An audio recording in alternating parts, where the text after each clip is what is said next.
Hey guys, I just want to do a short little video here. Maybe it'll be short, maybe it'll be long, but I want to say what you create is what is.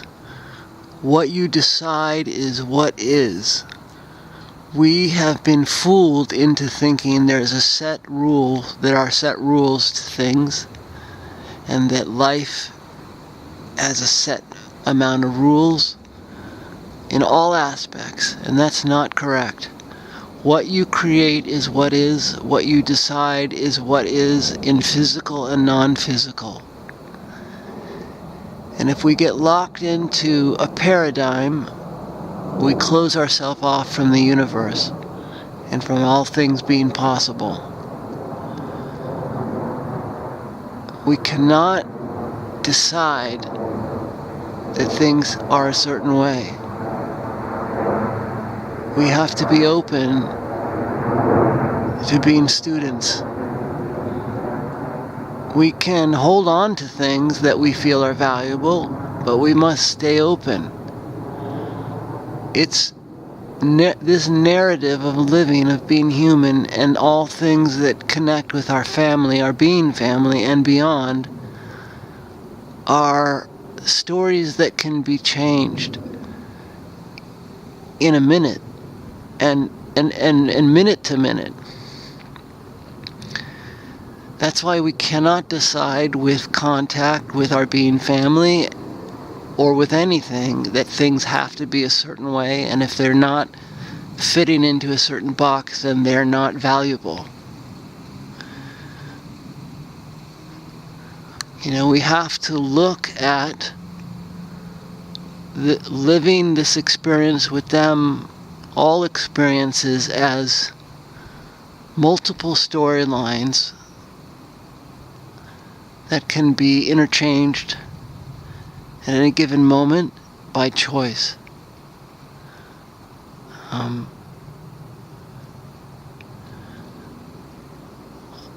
I understand that everything that I'm showing people, not everything, but a lot of the stuff, is not fitting into the box that people are used to in terms of the subject matter.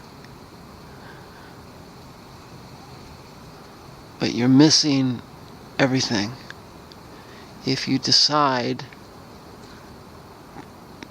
that it's not what I'm telling you just because it doesn't look like what you're used to. Stay open. Be a student, and stay with a loving intention. Be childlike, be excited. Through this experience, I was like you in the beginning, but because this keeps happening over and over again in so many different ways, and this relationship has become a beautiful, real relationship with my family, your family, I decided at one point, in terms of my own sanity, not sanity, but my own idea of reality and what's possible, I decided to discard the parameters that I had been living by in terms of what was real versus what was not real, what was possible versus what was not possible, because I would say to myself, holy shit, that happened. So if that could happen, what else is possible? And I too had preconceived ideas about, hey, UFO contact, it should be this way, there should be a big ship that comes in with lights flashing, and that happened, but then it changed.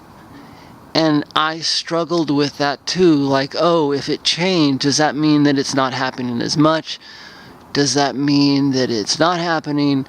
And I had to kind of go through a journey of understanding that it was continuing, and that it was a teaching, a schooling of sorts, and it was an evolution, and that really everything is not about the craft, it's more about what everything else is. The relationship, the nuance, the subtleties, learning about different ways of communication that the Bean family does with us. Asking questions about, well, why don't they do more craft stuff? Why do they do orbs or do this or do that and be stealthy? Because I learned, that there are forces that are not happy with them making relationships with us.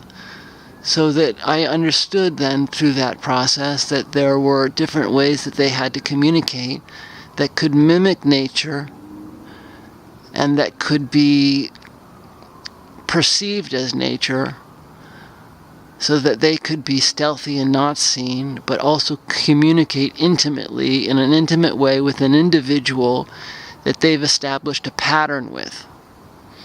Alright, I'm going to put my arms down because my head is about to kill out. I'll make a video number 2. Love you. Thanks.